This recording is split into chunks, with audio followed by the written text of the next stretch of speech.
Yes. Okay, hello everybody, and welcome to Women at the Hello, Well. hello.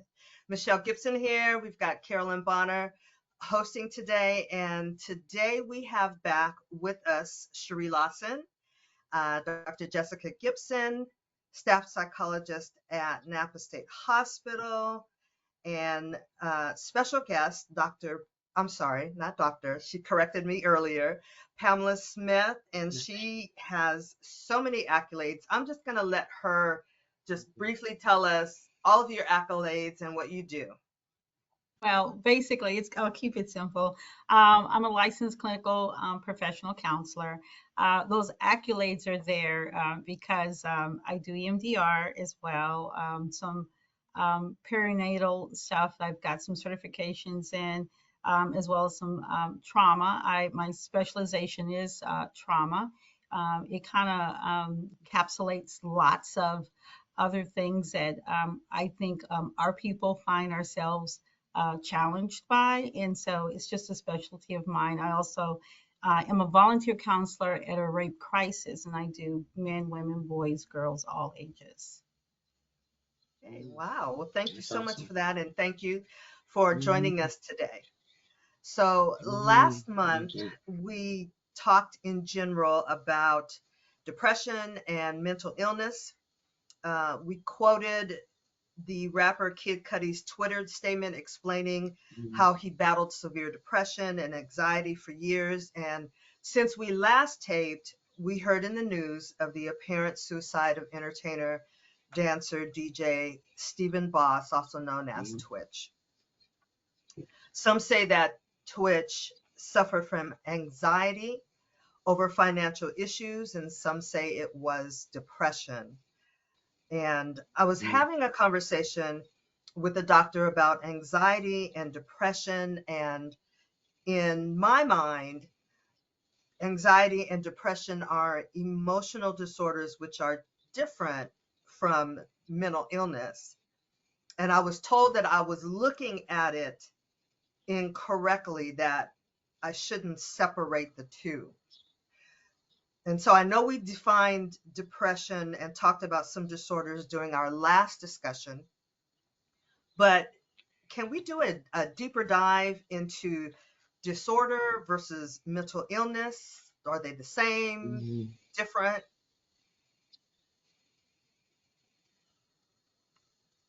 Dr. Jessica Gibson? Me, I, me. I didn't know if you wanted me to do. Sorry. Um, so when I spoke last time about well, no, I'll address specifically what you just talked about. So, I'm the one that said disorders and mental illness shouldn't be separated in the way that they were being separated in our discussion.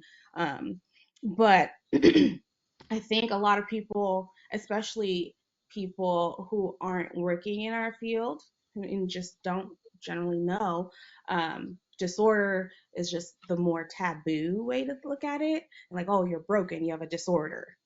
And so people are like, oh, I have mental health issues. I'm working towards my mental health.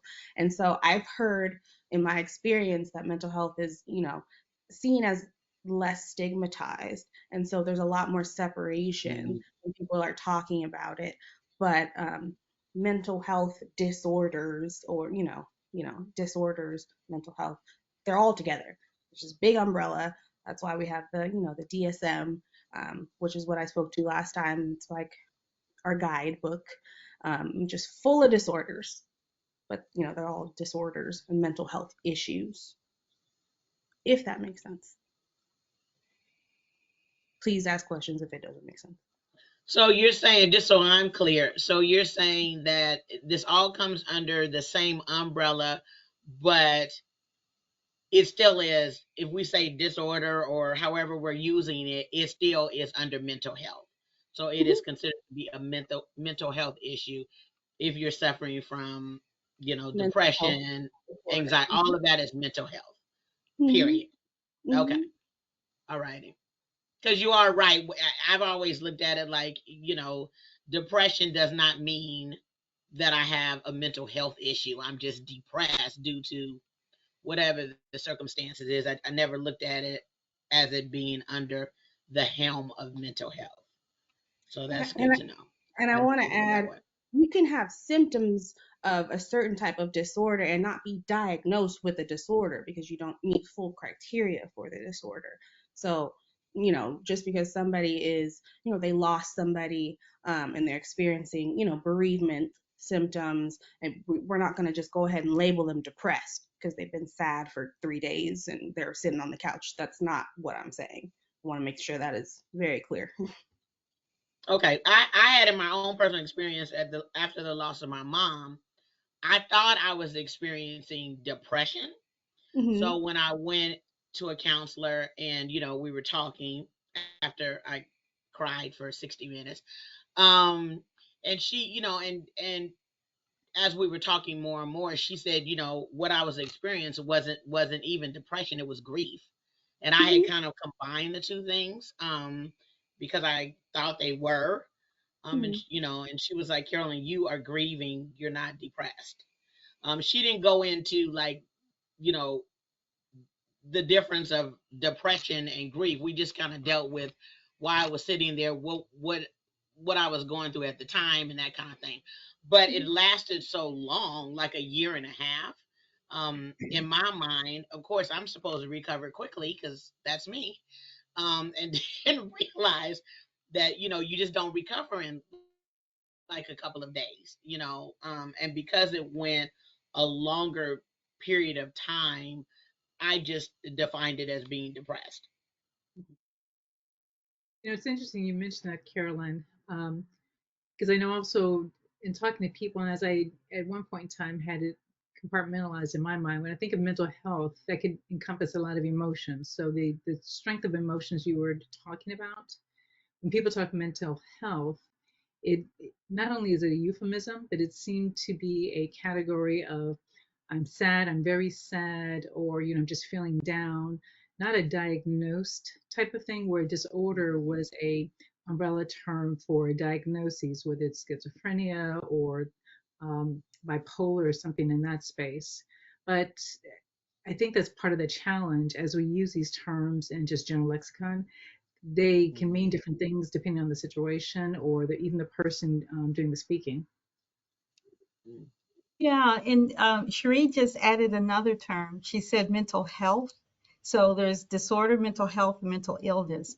And I try to make it very simple for my clients, and I will tell them mental illness is a health condition involving changes in your thinking, your emotions, and your behavior. And I'll tell them, and it's true, the DSM talks about disorders, and that's how the APA, which is the Psychology Association, that's how they categorize all of these conditions that need medical attention. They'll call them disorders. But a disorder is an abnormal functioning of the mind or the body. That's how I keep it, separate, layman's terms, so it makes it easier for them. But it's true. I mean, if your mental illness progresses, then it becomes a disorder. And that's based on your symptoms, right? And Mm. how it impacts your functioning and the severity of it. Okay. So Okay. And it that becomes a leads, clinical symptom. okay. So that kind of leads me into the second question, or the second part of my first question, which are some mental issues derived from physical ailments? Mm. Anybody? Well, I will speak to traumatic brain injuries. So say someone gets in a car accident, they're functioning perfectly fine, as society has derived what perfectly fine is, and then they get in a car accident and they injure a specific portion of their brain. Um, they're just labeled, oh, you have a TBI, traumatic brain injury, and then you notice something is different about them. They cannot function as well as they used to, or their mood is no longer what it used to be. Happy go lucky, blah, blah, blah, blah. Now they're angry and just, mean and surly. but it's not within their control. Their brain has physically changed due to damage that is permanent, and we cannot fix that with all the medical stuff in the world. And so, yes, some illnesses can come from physical ailments. Yeah, and I would add to that, there's alcohol withdrawal is a good example of that, right? Or extreme stress can bring on psychotic episodes. So we see that a lot just around that fall season. We as therapists, we see this in this area. We see it where kids go to college and they're under so much stress to perform across the spectrum, and they have a psychotic episode. Some of them are able to recover from that completely. Others are not, depending on their genetic disposition. You also see it with low vitamin D, SAD, right? Seasonal affective disorder, right? They call it SAD. That's a vitamin D deficiency. And usually when you get your physical, they'll check your D. I'm not a medical doctor, but they check your D because that can impact your mood. Any type of dehydration, lack of sleep, fatigue, body fatigue, um, any of those things, or degenerative, just getting older, under that umbrella of dementia, all of those things can impact your mental health as well. Now I have a question on that because I struggle in the wintertime. I struggle with I need I need light. I really do. And so I struggle in the wintertime when it is dark for a longer period of time. So dark, that's why I can never live in Alaska no matter what. Because being dark really my whole continence just goes down. And I have to diligently work at keeping myself uplifted. And I've just noticed this within the last maybe 2 years where I started noticing like when it's dark, I just start getting kind of, and so would that be considered to be, you know, a, I don't know, mental health challenge or I don't even know what to call it, but definitely for me, darkness, gloominess has everything to do with my continence. And I will get like, I just want to go to bed. Literally, I just want to go to bed and hang out until, the sun comes out. Yes, it does. In fact, you said all the important things. So you said it's been happening over the last 2 years. Usually, SAD or seasonal affective disorder, they won't call it until it's been like you've experienced this for 2 years, is for a period of time, and usually when there's a lack of sun. But that sun, all of that sun has to do because people get the light fixtures that they I have one. use. Yeah, and people say they actually work, but it goes back to that vitamin D deficiency that they're Mm, thinking that is okay. impacting the mood. Okay. And I would guess any soldiers, anybody in the military, this falls under mental illness, right? Mm, That's a stress trigger, effectively. okay. Yeah, Okay. this is good. So in trying to understand all of this, um, what can a layperson or family member or our church family do to kind of help others who seem to be struggling with mental illness disorders? Um, what should we look for? Should we even try to help? I mean, counselor, doctor, talk to us.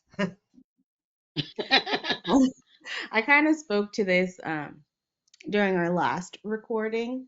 And so, as someone who doesn't do treatment, I would be really interested in learning what Pamela has to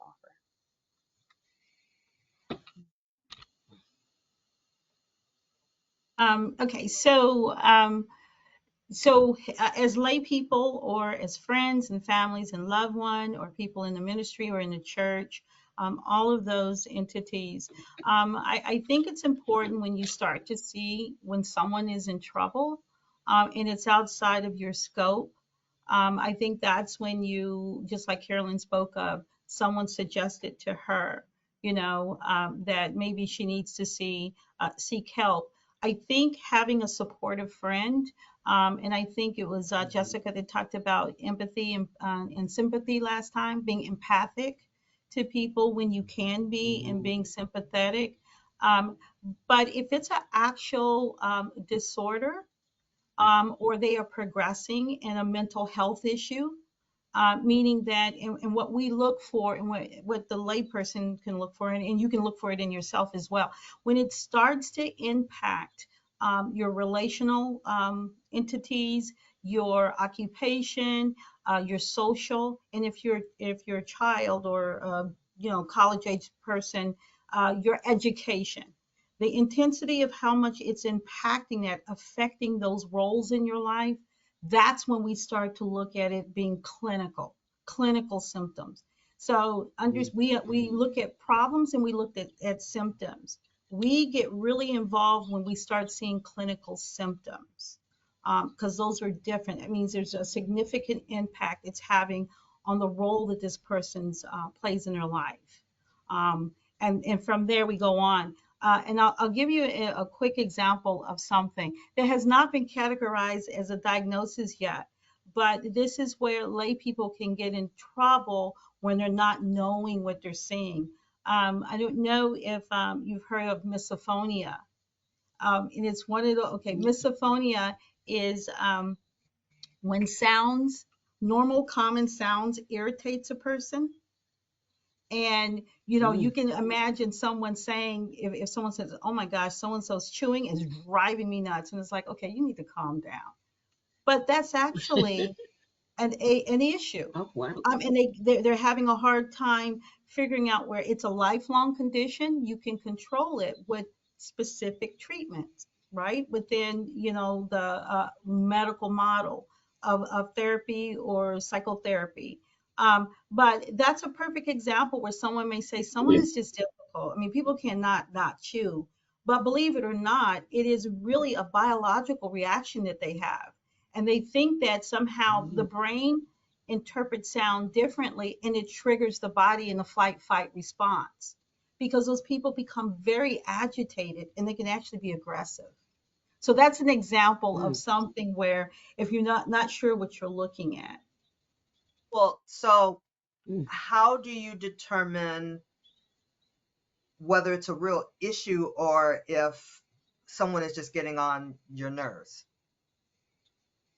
For example, so I hate to use you, Dr. Jessica Gipson, but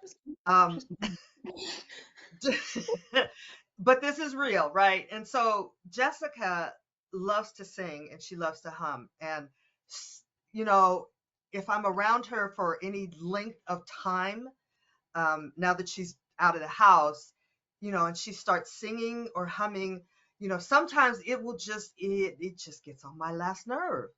And all she's doing is just humming or singing. But, and I'll be like, Jessica, please, can you not do that, please? So how do you know when it's just getting on your nerves versus there's a real issue?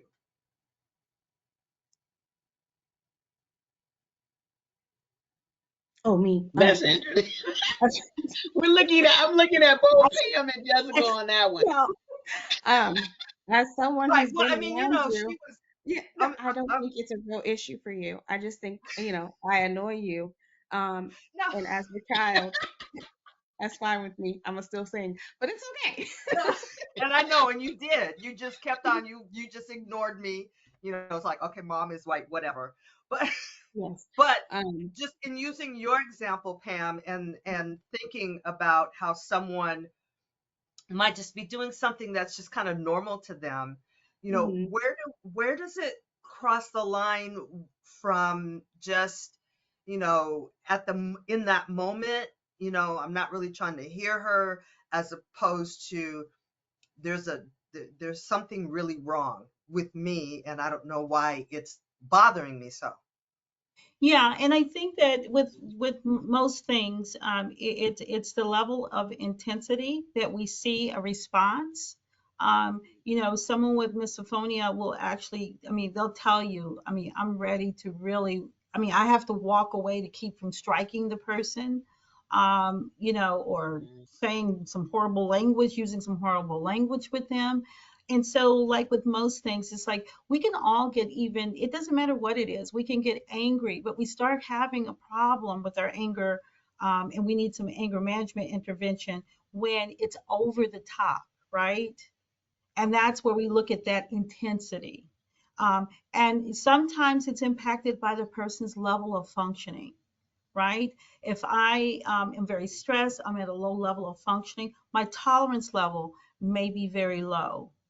And then some people, and our people, in generally speaking, we have suffered lots of trauma, and our body Mhm. stores that trauma. And some of that is generational Mhm. trauma. And so Mhm. we may see something and it really impacts us, and we go into a deep, dark place in our vagus system. And knowing how to get out of that is important. And so it's really about the intensity of our reaction or our response to something.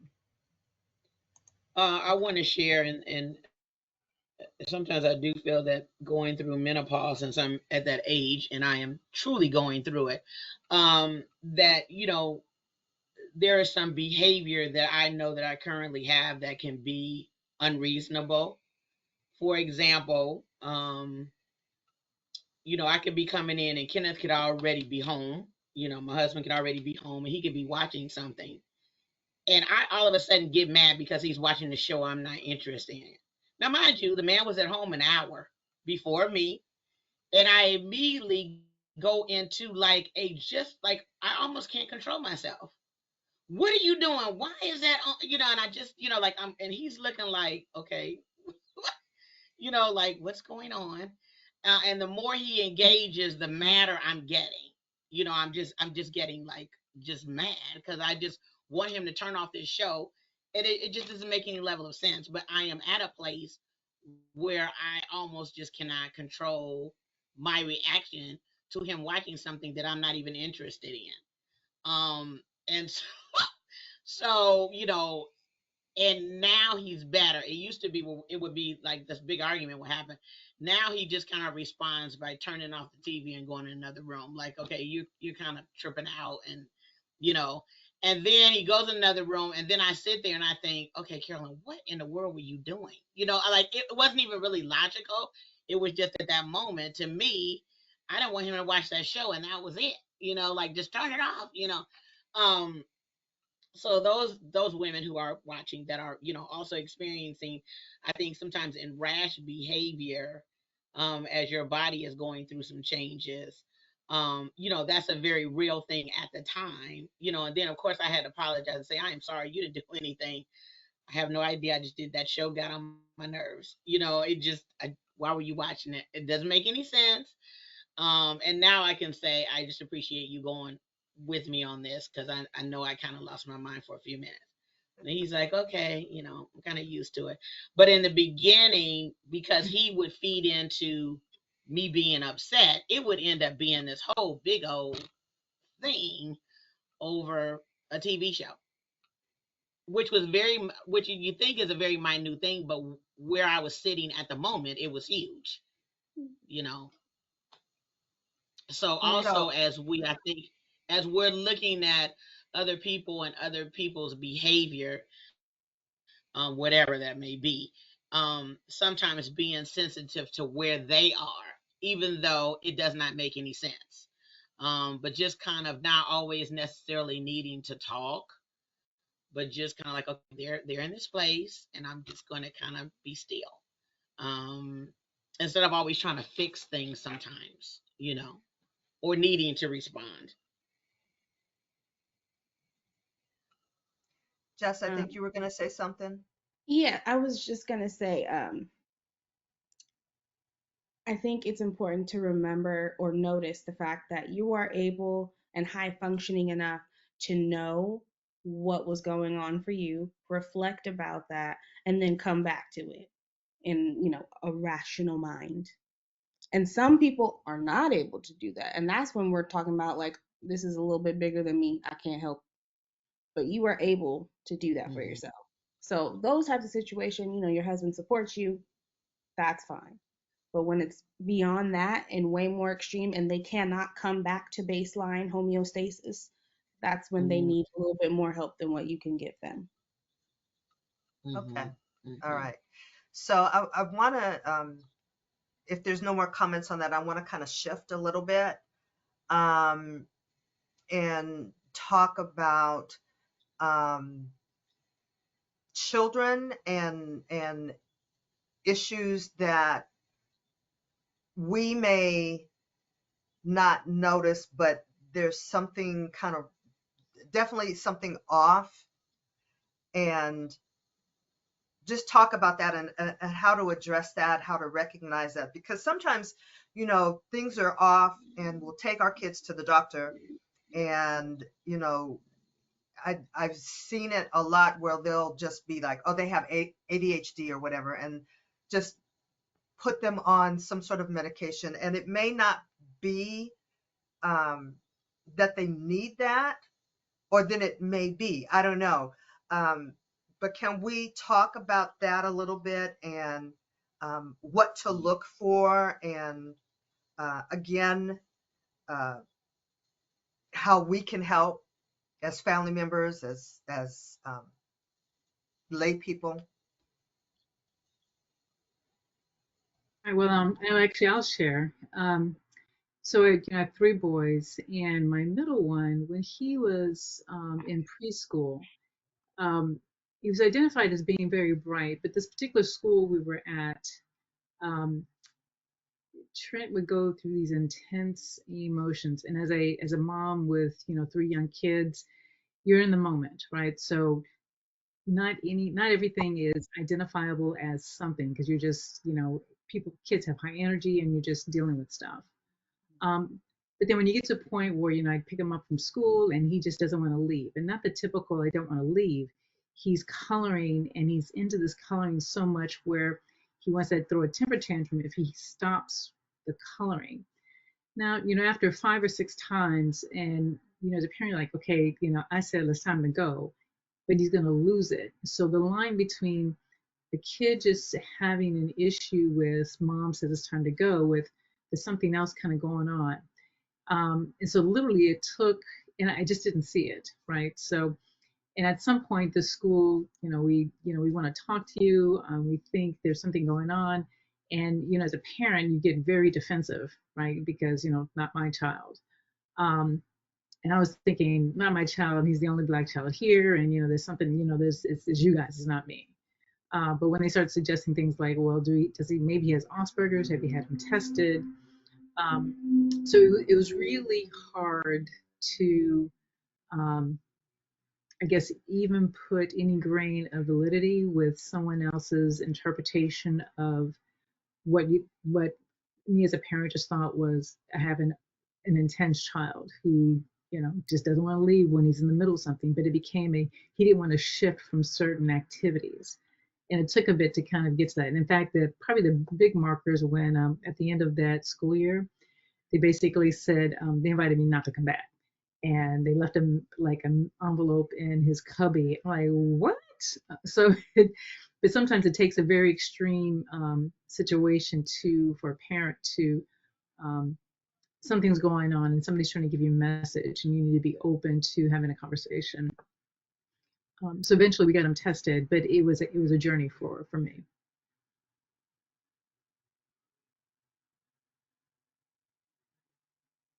What I will add to that, excuse me, is yeah, school age children, it can be challenging, because there are so many different dynamics, and a transition or a struggle to transition may not necessarily mean that there's a diagnosis at the end of that. Executive functioning issues that can be taught, or just understanding, or strong-willed children, or very intelligent children. And I will say they've taken Asperger's out of the DSM, which, you know, personally I'm sad about it, but that's my soapbox. And they've just got this big, wide spectrum, and it's autism spectrum. And, you know, and our children will, let me back up. And it's not just our children. So I think when Michelle, when you say, how do we, um, as lay people interact when we, you know, how we help other people. It's really about understanding child development, one, but also two, understanding that some of the trauma and some of the events that we experience as a people um, can show up and look like different things that our white counterparts may not have to experience. A good example of that is George Floyd. That was a big spectrum, depending on your age, how old you were, and what you understood, and how you saw your parents responding and not understanding, not having the language or the cognition to express those emotions.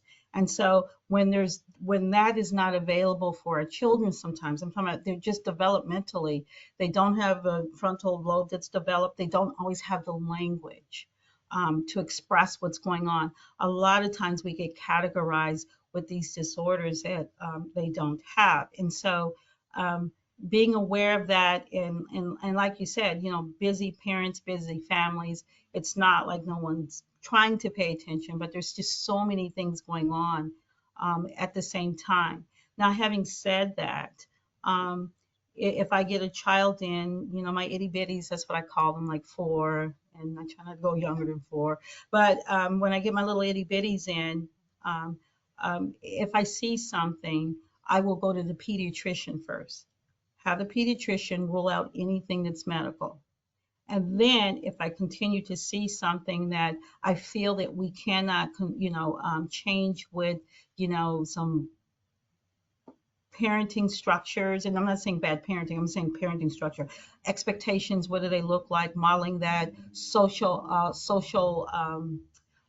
story, using social stories, then I will say, okay, let's look at neuro. Now, when I do that, I don't just send them to anyone. There's a neuro test, but I do like, and I think it's very important, cultural competency within any person that you go to see, I think is very important. And I think that, you know, Dr. Gipson can speak to, you know, the neural testing and everything, but I will send them when I feel like, you know, there may be something a little bit, you know, more there. But I do believe we're often misdiagnosed because of some of the environmental stimuluses that, or stimuli that impact us on a daily basis. Cherrie, I have a question for you. My question is, could they have, you know, hindsight? Because now Trent is 20, 20, 20, 20, 21. Can keep 20. up with 20. So now looking back on it, and when, you know, when it was mentioned to you, do you also feel that they could have presented to you better? I don't know. You know, is there a way they could have maybe had a conversation where you would have been able to receive it? And the reason why I'm asking this question is because talking to Kenny, who is a principal in the elementary school, and we've had numerous conversations where they've noticed that there is something that's different about a child, and them trying to inform the parent, and it doesn't go over well typically. And so, you know, the first thing I asked them, well, how do you guys present this information to the parent? You know, are you guys, you know, and at first it was kind of like, we're doing this letter, which I was like, I don't think that's a good idea. I mean, I think you need to have a, you know, personal conversation. And so I'm just curious for you, is there a way that they could have presented it differently to you initially, where you would have been more open, or was it just the idea period where it was just kind of like, no, you don't know what you're talking No, about, or what do you? and you know, absolutely, I think there could have been a very different way. And I'll compare contrast with a different school for my other son. So starting back with Trent, having someone who's not the principal or the head of school, who is the teacher, and maybe one might feel that that would be a better person to have the conversation with. But I felt like she didn't come with authority to to have some opinion about my son, um, and just the way she presented it, and she just kind of spit it out, and it was over a phone call. So it wasn't, hey, let's sit down, let's evaluate, let's go over a conversation about his progress. So it wasn't in the context of, we're looking at X number of months and how he's progressing from this starting point to that starting point. It felt like it was out of the blue, and it was.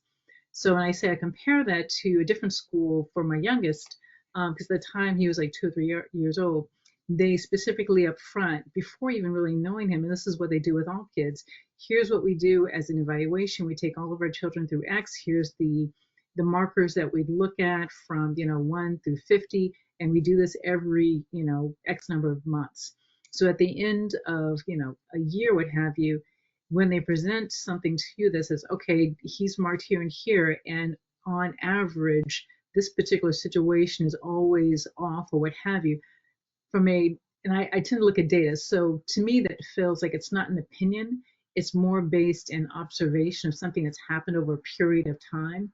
And it's not out of just out of left court. It's something that we've been looking at, this very specific thing. And over the last 6 months, it looks like this. So I think as a parent, and my kids have, my kids have been to all these different schools because we're always trying to find the right school.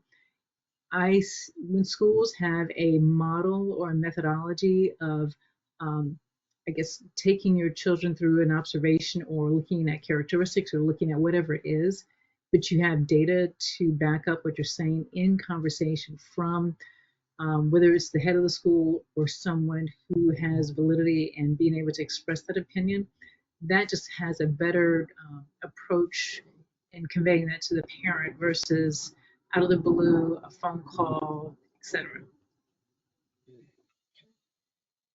Okay. Can I add to that really quickly, please? So, Cherrie makes a wonderful point there. And so when you have a teacher approaching and there isn't a psychiatrist, a psychologist, or anyone with that background presenting information, it is presented in a very judgmental way. And for the parent, it's not valid. If you're saying, so what could a teacher possibly say if they don't have that clinical background?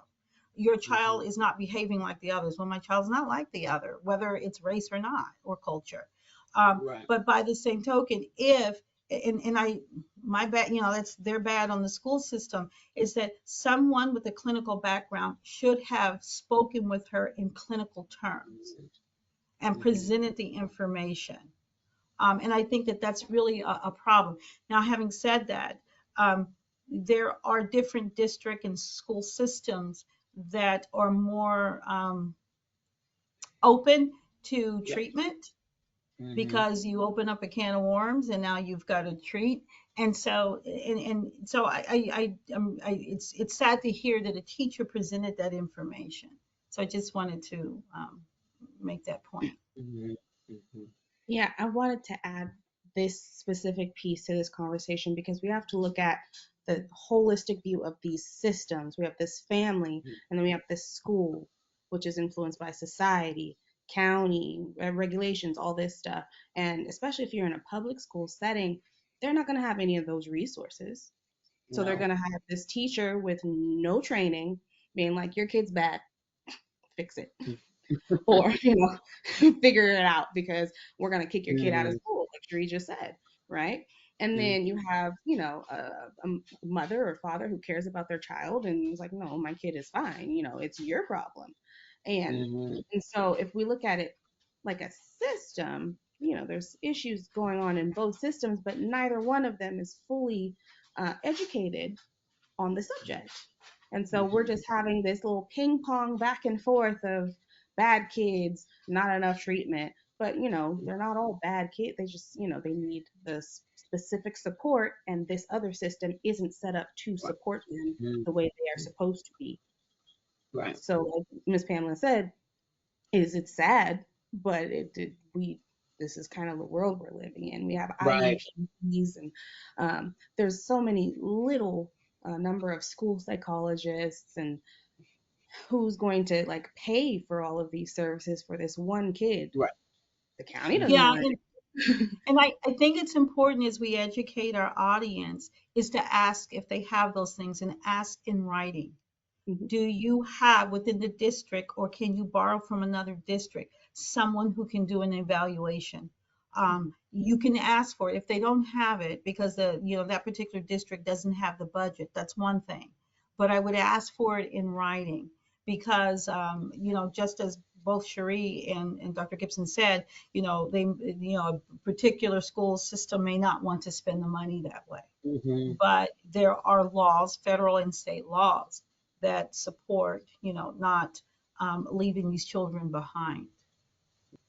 But I yes, think every. that was great to say that I just left Tennessee, and the school system and the support they have in the school system in its entirety in comparison to our California system was just amazing to me. Where I actually met, school psychologists when I was there, two of them. They had counselors, they actually had a school nurse, which I didn't even realize they still had nurses. Um, so the difference from state to state was just incredible.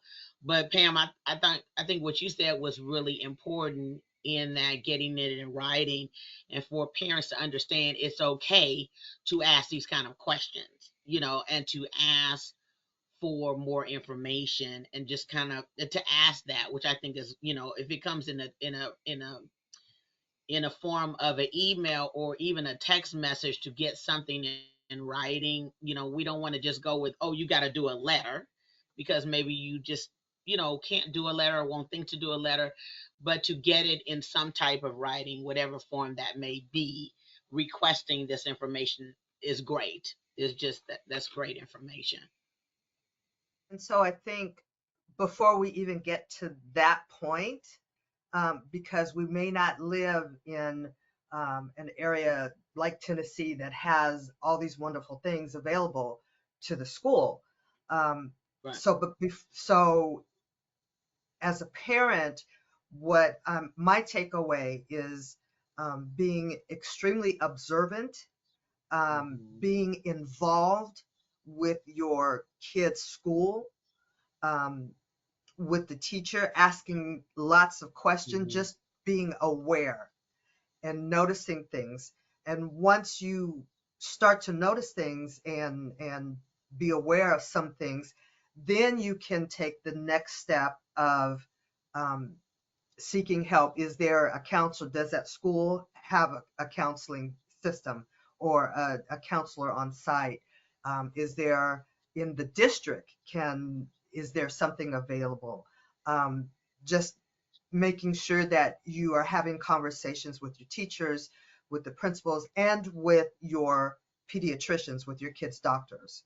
Right. Mhm. And just to Mhm. add to that, I feel as much as we get second opinions with, physical ailments or physical issues, I would think Hmm. second opinions with mental illness is key because, again, this is outside looking in just the things I've gone through with my kids.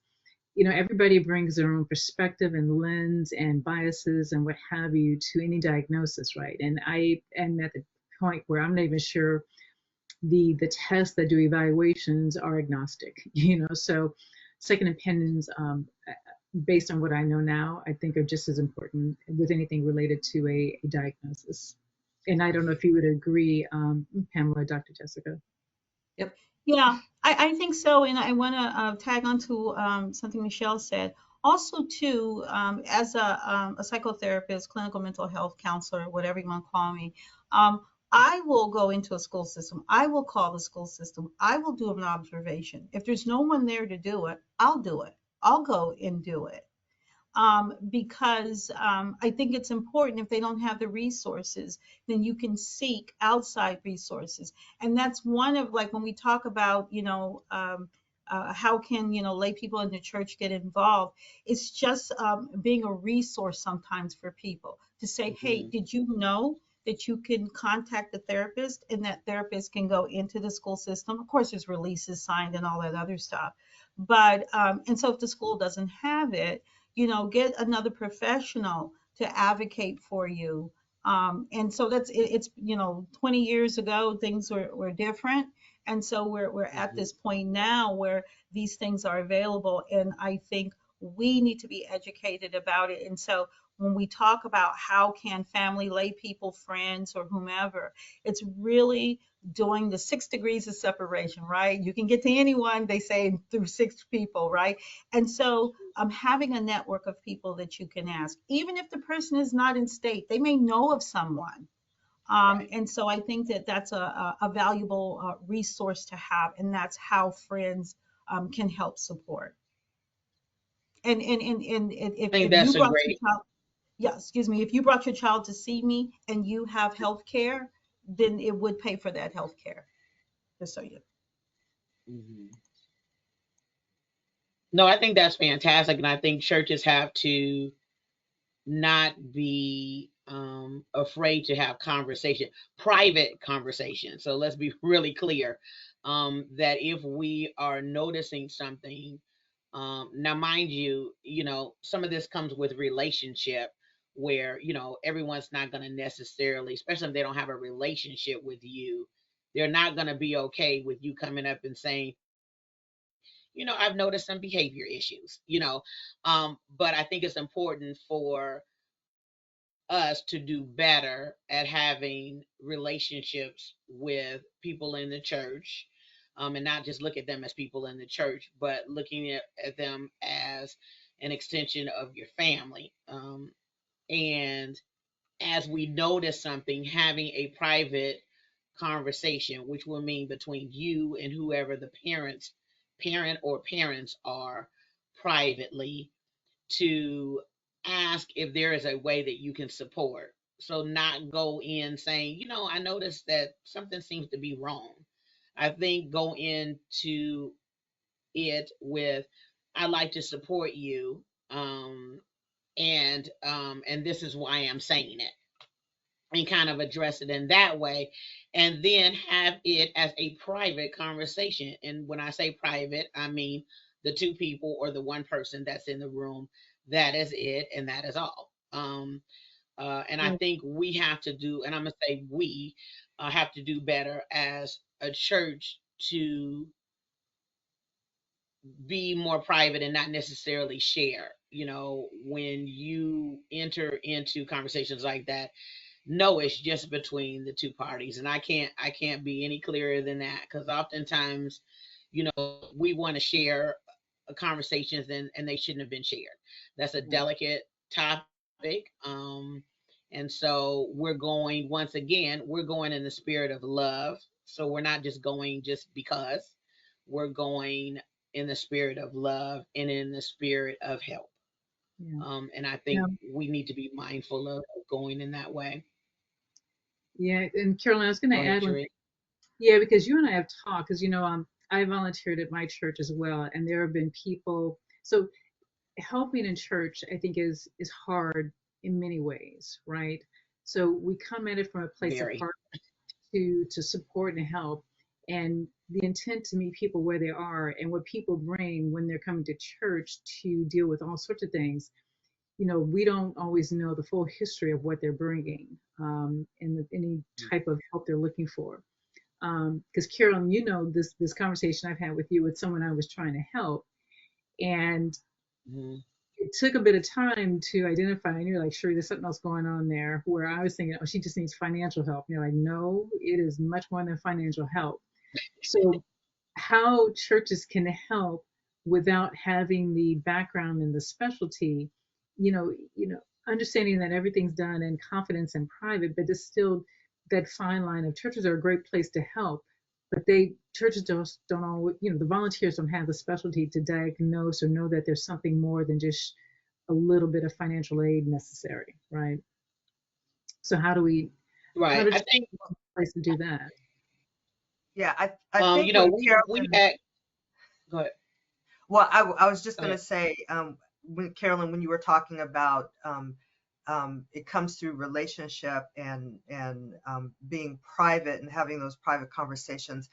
I think another way, or in addition, the way that churches can help is just having conversations like we're having now, and letting the public know that the church can be another resource, and having programs or having contacts to counselors and psychologists, um, and just making the public, making the church members, making your community aware that we offer those types of services. And that way you don't have to single people out and go, because some people are very, very private, and they may be dealing with an issue, but they're not going to say anything. They may not even be bringing their children, if it's an issue with their kids. They may not even be bringing their kids um, to the church. They may not even be attending church. But if they know that this particular church in this community is offering um, those types of services, they may then seek out. So I think that just having these conversations like we're doing, and just having resources and people in place, so that if and when somebody does come, that we are prepared, and we're ready to help them. Yeah, and I would just say, being prepared, absolutely. Um, I guess, but again, people bring so much with whatever their issue is, and not knowing that. A Mhm. conversation is one thing, but even from my little bit of experience, I think churches could do an amazing job by being if you will, like a broker. So they have a list of services or list of places to point people, but not trying to be that resource to solve it. Because that takes Exactly. the years of experience and the degrees, as our guests have here. Because I can't even begin to pretend that I could help somebody navigate all the things that come, whether it's with homelessness or some kind of addiction, or even if it's a budget issue. It's great. Let me help you find the person to talk to is the place that I think from me at my church, I could be a resource.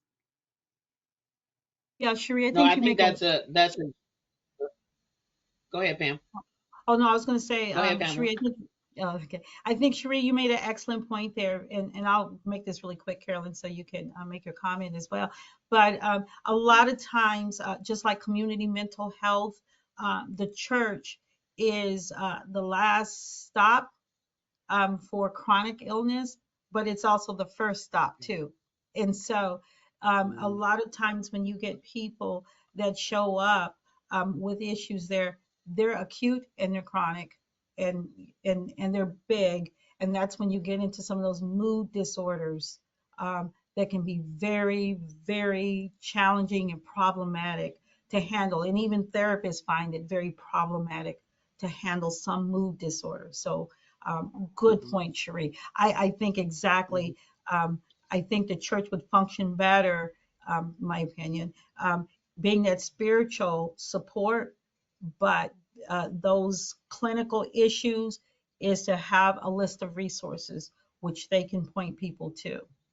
And that way, there, we have something in counseling called, you know, um, well, you guys know what I'm talking about, where the relationship, right? Not, oh, what is it? I can't think of it, just slipped my mind. Where we keep our relationships, like I won't counsel a friend, right?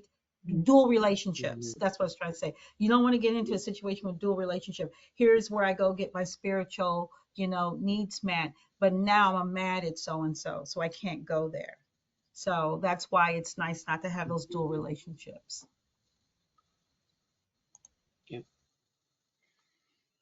The one thing Just that I will say going forward, and is and this is as it relates to changing lives ministry, is that we are now putting together a list of resources. Actually, I have a meeting in 2 weeks with um, a mental health um, community, I guess, sponsorship, whatever you want to call it, that that is actually located in El Sobrante, California. So they are interested in kind of partnering with us, which is good to be able to provide different resources.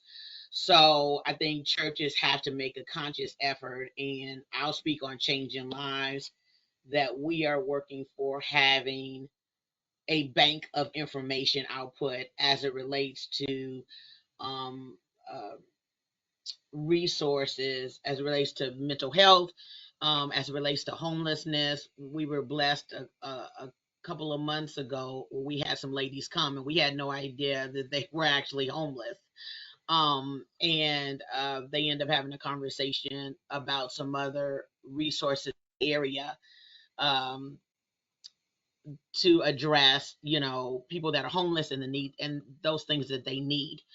And so we have to, and when I say the church at large, not just changing lives, but the church at large has to do more, and we have to be better. And we are looking to be more and offer more than just, it's wonderful. We want you to come on Sunday. We want you to get the word, but we want you to be able to also live. And outside of that time, 10:30, 12 o'clock, or whatever that is, and we need support in different areas. So I will speak on changing lives is moving forward, to do better, and to be able to offer information. We won't have all the answers, but we want to be able to offer information to kind of direct people. And it's up to them if they want to take it or not, but that information will be there. And so, Jess, if you have any last thoughts or anything you'd like to add, if not, Carolyn, we're at the top of the hour, so we need to wrap this up. It's been a wonderful conversation, and I think we need to, and we're going to do more conversations like this. So, Jess, if you have anything to add, or anybody else, and then Carolyn will wrap up. I think it's just important to remember that everybody's going through something at some point in their lives, and remembering everyone comes with whatever baggage they come with. And so just because somebody's dealing with this and this, it's supposed to be the same, but this guy has this bag and this girl has this bag, and their bags are not the same. So they will not be able to go through it in the same way. And I hope that made sense, because it did in my mind. Okay. It did. Okay. So just remembering that no one's going to go through the same thing in the same way. And we have to remember coming from a place of love and helpfulness, like Carolyn said, but also remembering to meet everyone where they are and with what they have. But that's it. Anybody else? Yeah, it's been a great conversation. I'm sure we could do many of these for an entire year, actually. It's interesting. One being a parent of now a 22, 20-year-old and 16-year-old, the changes that have happened even within this time frame of my parenting, have been just tremendous. So, the way it's communicated, the engagement with schools, the resources schools don't have, the perception of social media. I'm not sure I would say there's advancement, but it's definitely different. And there's more willingness to talk about it, which is great. But it doesn't take the place of completely being an advocate and being in the middle of it from a parenting standpoint, and just being open to talking to people and going for resources if anyone needs something individually. I would just like to say thank you for having All right, me. ladies. Go ahead. Thank you for having me. Well, I'm glad that you have joined us. This has been an awesome conversation. I thank God for social media, that we're able to get together and talk. Pam is in the Chicago area, and so she's able to chime in. Jessica's in Sacramento. Cherrie is in Mountain View, and me and Michelle are in Hercules, California. And it's just a blessing that we're able to all get together. And I thank God for for this forum. It's a necessary forum. Mental health is something that I'm excited that we are talking about, and especially as a Black community.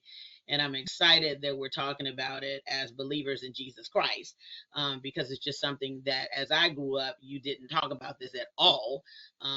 Prayer would just fix it, and that would be the end. So I am just excited. I do think going forward, we're going to have more conversations.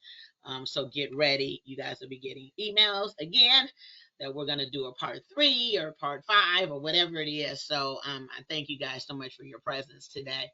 And as we just move forward, going forward, I think the word that I want for us to all leave with is that love, that we need to show more love and compassion, because we have no idea of what people are going through, what they're personally experiencing. And oftentimes the only light they see is you. And so I want that to stay ever before us, that that we are that light that God is calling us to be.